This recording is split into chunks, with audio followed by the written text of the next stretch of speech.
Morning, Gareth. How are you this morning?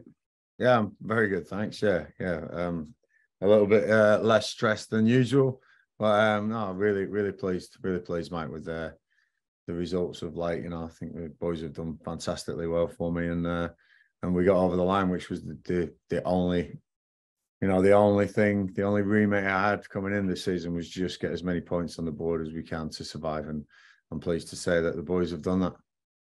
Yeah, was there a sense of relief after Saturday, and have you seen that then translate itself onto the training ground this week? Because it must be a different feeling.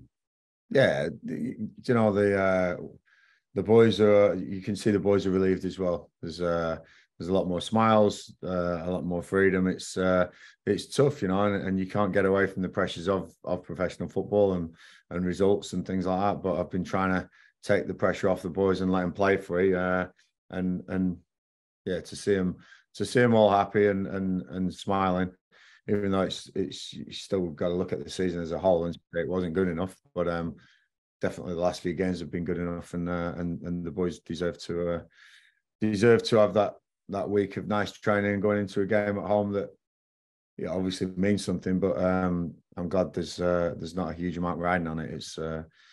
It would have been a super pressure game, which I still back the boys and back that we could have got over the line, but I'm glad we've done it a week early. And in regards to Saturday's game from that point of view, is there a case of being able to sort of have a bit more freedom, a bit more, I suppose, that the mental pressure is off, therefore to express themselves a little bit in this game, and hopefully send the fans home after what's been a, should we use the euphemistic phrase, interesting season, send the fans into the summer with a little bit of a positive spring in their step? I'm hoping so. I mean, at home we've not been great this season. We haven't been great. The records have shown that, and I think the few and far between the wins at home. There's reasons, I believe, for that, and I'm looking into that. I think there's a pressure at home more than there is away from home as well. That happens at every club, but I'm hoping that on Monday we can really play without a fear, play without any any worries, and hopefully one or two people will get some minutes that maybe haven't been getting minutes as well, because I need to see there's some contracts coming to an end. There's different ways of playing. I want to have a look at a good few things this week and Monday, but it's tough, when you come in as manager and you've got to try and survive. And my only remit was keep us in the championship, and just get as many points as you can for that. So yeah, we're looking forward to Monday, but I'm hoping the fans will be excited about next season, no matter what the results coming up, and we'll see what we can do in the summer with regards of turning this place around. And how, in comparison to other tough spots that you've been in, how does this compare these last couple of months? Yeah, it's big. I've been in some pretty poor places. At the early part of my Wycombe career, going out of the Football League. That was a tough day. My first full season as manager at Wycombe. It's with a team I inherited and some tough times there. So that was tough. That could have been the abyss for Wycombe Wanderers. QPR, when I first signed here in 2003, we were League One. So it's not beyond the realms of possibility that could have happened, because it does sometimes. And I look at the teams that have been down and come back up. I think they've been stronger for it.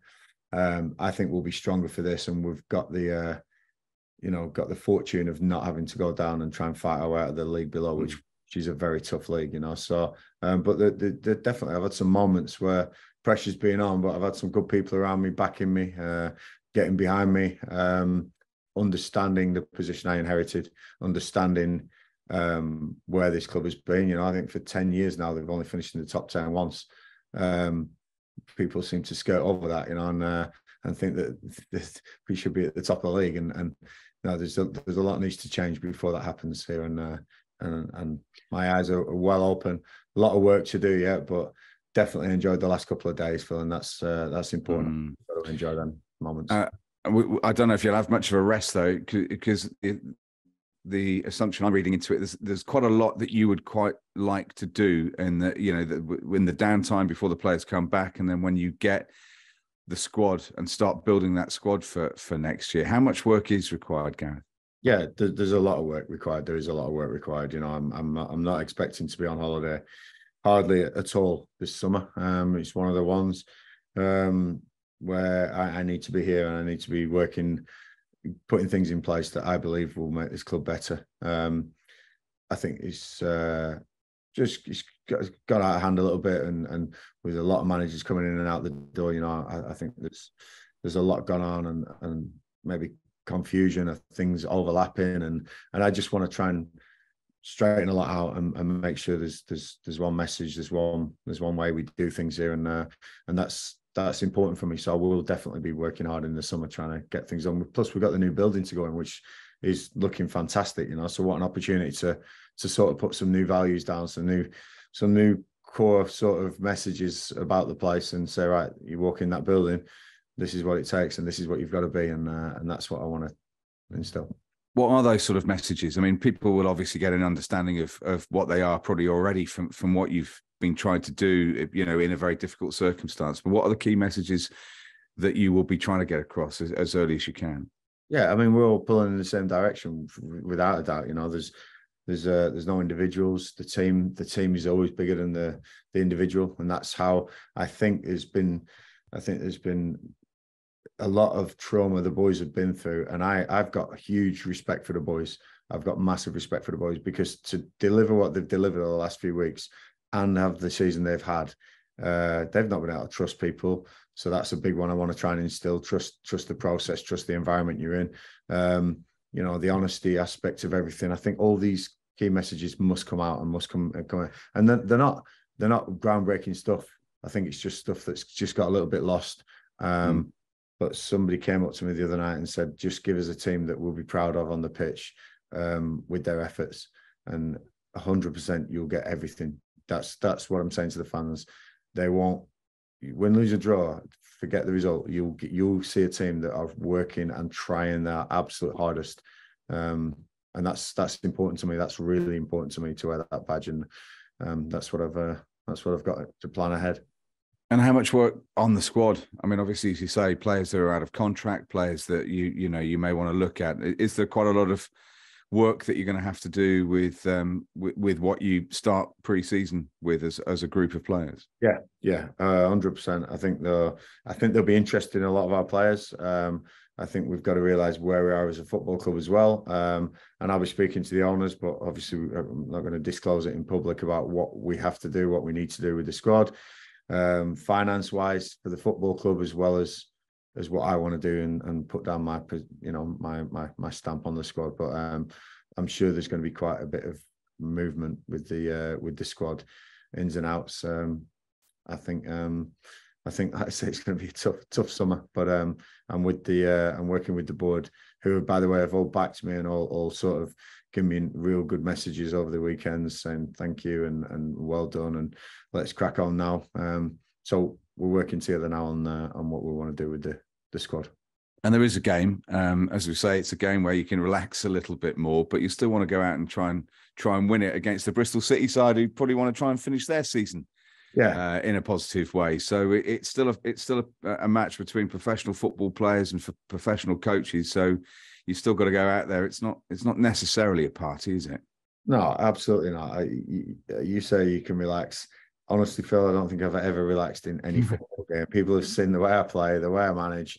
That word honestly does not come into it. Once that whistle goes and you're in that zone, you just want to win those games. And so I'll be going out to win that game on Monday. Like you say, I want to send the fans home happy. Now, whether that's the effort they see in players or the result that comes with it, that'd be great. I've got a lot of respect for Nigel Pearson. I think he's a real good guy in football, and his team is playing really well. They're a very good side, and I think that's something we can strive towards becoming, because they're very fit, they're very robust. You know, they've got a style that they employ, which is good, and I think that there's a lot to be learned from clubs like that. Big respect for Nigel, but I will want to beat him on Monday, and hopefully we can get another win, which the boys, I'm sure, will celebrate after with a lap of appreciation, which I've asked for if we can do for the fans, because the fans have been through a hell of a lot this season as well. Totally understand it. took some stick, took some applause. Just want to go around everyone and say thank you, because I know it's been a tough year. I intend to make it better next year, but stick with us. Yeah, and just finally on that, the lack of appreciation, at times passions sometimes overrun, opinions are sometimes stated in the heat of the moment, aren't they? Really, from both sides. But how important is it, from your point of view, with a football club that you're in charge of, to have that holistic, collective approach that everyone's pulling from the same direction, whether it's from the stands, whether it's the training ground, whether it's those getting the kit ready, whoever it may be, it's all from the same song sheet. Yeah, well, I'm lucky as a manager here, because I've played on the field, I've captained the team, I've caretaker managed the team, I've managed the team through all these, and I know that one thing is for sure: the moment people start going against you, it becomes tougher. People start coming together, it definitely becomes easier. So I understand the frustrations, totally understand it, and I understand how some people can fall below that emotional line of control at times, and that happens. And I'm not saying it's wrong. What I'm saying is, can we do our best to try and stay together in this, because it's going to be a tough ask at QPR to get us back to where people want us to be back to. That's the long-term plan. Medium-term plan is can I make this club sustainable and comfortable in the Championship, so we can then attack the top half. And the short-term plan, I'm glad to say, was it was done on Saturday when we beat Stoke. That was the short-term plan of staying in the Championship. So 2 more plans to execute now, but they're going to take a little bit longer than that. Brilliant. Well, best of luck on Monday. It's good to see you smiling, mate. Thanks a lot. Cheers, Phil. Thanks for your support, mate. Ian. Mate, you've been in the job since February. Does sort of Tuesday feel when the job really starts, though? Yeah, the job started. No, it started February. Really, it was a huge job to take. Huge challenge. Just getting the points on the board. So, yeah, next season is going to be big. Obviously, judged on a window, judged on a new season, without a doubt. But I'm hoping people will realise that the job that we've done since February has been a decent job as well. Then the game on Monday, that's the first game since you've been here, I think, where there's been no pressure on the game, so to speak. It must be a bit of a strange sensation, not knowing that, obviously you want to win, but it's not a do or die kind of situation, right? Yeah, it's difficult, Ian, because as a professional, just saying that, I can't really take a game easy. It's a crazy way to say things, but we played I think we played a tribute game to Wealdstone about 5 years ago for QPR, and I got on the pitch and I was flying into tackles myself and running about like a lunatic. And I think that it's in me that any game I want to win, so I'm not going to use an excuse at the end of the game saying, oh, that was nothing on it and I tried a few things. I want to win this game, and a game's a game. It's QPR, it's a game I want the fans to appreciate us at the end of the game for. So the lads are going to be giving everything. And but as you rightly say, there's nothing, there is nothing on the game. But there is in a way for me, because I just love winning games, and so I'll be doing the same prep, the same intensity that I want the players to play at. And I'm hoping that the players will show me some intensity, because they one or two may not have had a game recently. They want to show the fans what they can do, prove people wrong, trying to earn contracts. I'm sure some of them know their contracts are out, and then some of them going back to their loan clubs, and they want to finish in a good way, So yeah, it is a funny one, like you say, but also I do want to win the game. Okay. As you alluded to there are quite a lot of players in the final. Well, Nick, they'll be out of contract in 24. Have you obviously you're in a position where to get some money from, you might have to move them on, but have there been any conversations about extending deals for some of those players, or has it very much been in the air because you've not known what kind of division you're going to be in? No, it was difficult because obviously we didn't know what division we were going to be in for so long. And that comes into it. Of course it does, as you rightly say. But yeah, the contract talks and situations are, I keep my injuries to myself. I'm definitely going to keep that to myself and the people in this building. But yeah, we want to try and keep the best players at this football club. We really do. And if I'm sure the right offer comes in for the right player, I'm sure that the club has to entertain that. We're not the club of old where, we're not the aggressors now in the transfer market. I think there's a lot bigger teams now with bigger finances, bigger objectives. There's teams coming up. Look at Ipswich, what they've spent in League One this year. It's crazy. So, I'm not saying we're a selling club either. I'm saying that we are what we are. We're not going to be going out there putting massive bids in for the top players because that's going to be hard to do. This club has been through the mill last few years, and I think that steadying the ship's really important.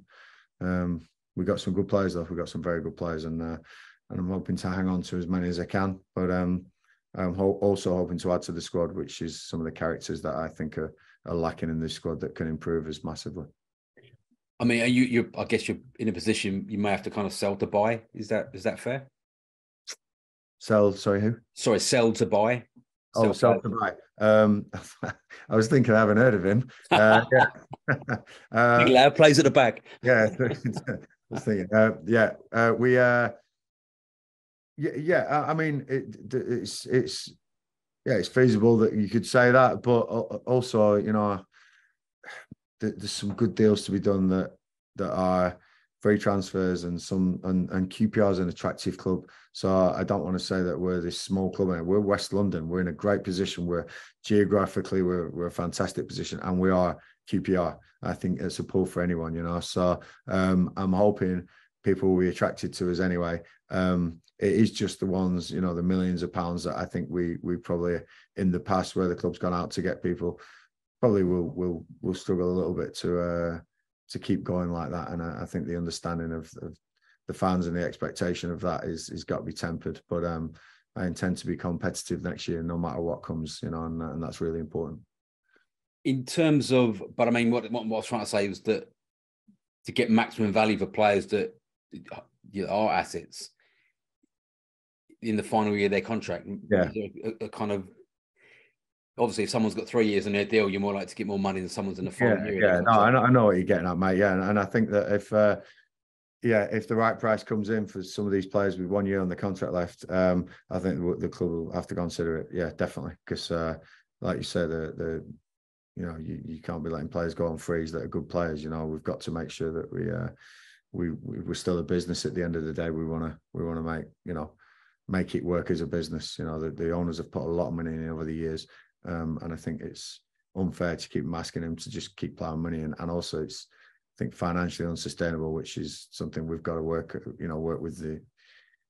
Look at Reading, look what's happened there and over the years. So yeah, I definitely say, mate, the players in their last year of their contracts, I'm sure that there'll be some serious consideration if clubs come in and bid for them. But we're going to make sure we get the right price for players. Yeah, definitely.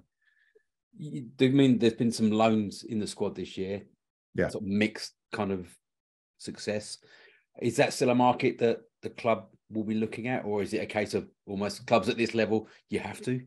Yeah, I think again we will have to look at the loan market. And I think loans for me, it's got to be the right characters, and we must get again the right character of loaning, because once a loan player comes in, it's got to the fight has got to be the QPR fight, and that's big for me over the years. And I have to say that the lads have fought for me, so I'm not saying anything against this current group, but when I bring a loan player in, they are all in for QPR, absolutely all in, no matter what, and that's really important for me. So again, loan market's big, yeah. We'll get some gems from that without a doubt.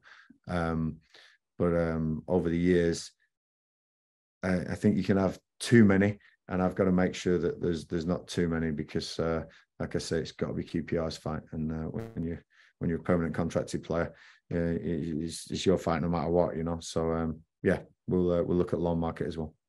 When you talk about getting sort of leaders, is that kind of more experience as well? Because yeah, I think, go hand in hand. Is that what you're looking at? Yeah. Yes, I think experience is lacking here. I think we're we need some leadership qualities in this team. Yeah, definitely.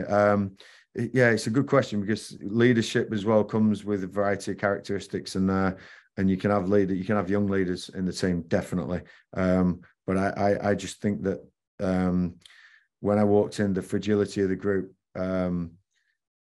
was being addressed only by me and the staff, and I prefer people in the dressing room being able to deal with that as well, and I think that's really important. So characters and leaders, yeah, I think there's a handful here, but not enough for me, and I want to make sure that we have some real leaders on the pitch. I think if people look back at the QPR sides of big success, I think you could name some real leaders and some real characters in those sides, and I think that that's a characteristic that's been missing for me as a manager, what I like to work with. So yeah, we'll definitely be looking at that, but it doesn't necessarily mean experience. I don't want people thinking I'm going to go and sign 35-year-olds just because they're going to have character. No, there's definite traits in younger players. It's just getting the right players in. Okay. And just finally, you mentioned previously about injuries and getting to the bottom of why it is, but do you think when, the new training facilities almost complete, the facilities and what is going to be part of that, is that going to, do you think, hopefully help improve kind of injuries? We're going to have new facilities and new equipment. So, but it's using it in the right way. I think we need to look at what's going on. I think we've got to address it. You can't just skirt over things. If we get beat in a game, we go through it and we have a look at it. And if things go well, we do that as well in games. So I think let's look at what went well. But there's a lot that there's been quite too many reoccurrences for me. So I need to have a look at why we've had these reoccurrences. Try and address it, but as you rightly say, there's going to be new facilities available. There's going to be new technology. I think there's going to be plunge pools and things like that, and all sorts going on. The good thing is we're on the pitches already. We've had a year on the pitches, so we're used to the pitches. It's just a new building now. I think is going to be easier to look after our players and keep them robust. It's been a bit. Do you know what? It's a good point because it's been a big change. Not only a change of managers this season and change of styles and coaching points, but they've had a change of training ground as well. They had to sort of move into this temporary building as well, and that's not been great. So there's been a lot go on at this club. So I think the players deserve a lot of credit that they still got through all that by the skin of our teeth, yeah. But the players deserve all the credit. They've been fantastic for me this year and been through a hell of a lot. So thank you, players, and hopefully we can give you bigger and better platforms next year.